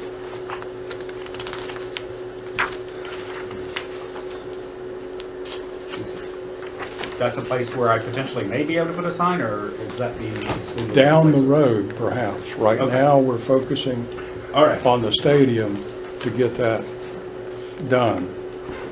And there may be some carryover to another park. Somebody mentioned Chase Park. I'm not familiar with that. If it's similar to the. It's the baseball fields behind the stadium. Then. Holy crap, that was probably scary. a next You level. should have heard it from my side. Same stereo. Part of governmental speech, again, if I understand it, is the ability to say no, that we're not going to allow a sign. Like if we decided it would be tacky on City Hall, we have the right to say we will not allow signs on. If we look on a right of way and say it's going to be a safety hazard or distraction or dangerous, to put it within 2 feet of the roadway, the city has the right to say we're not going to allow it. So basically, we're trying to get this done quickly for this rat season. And then. No, 10 years. Well, I've been working on it for 4. And if it's government speech, this city has the right to control what's said and what can't be said, which is. So eventually this gets us where we want to be. We believe that it will. Okay. Sorry for my passion.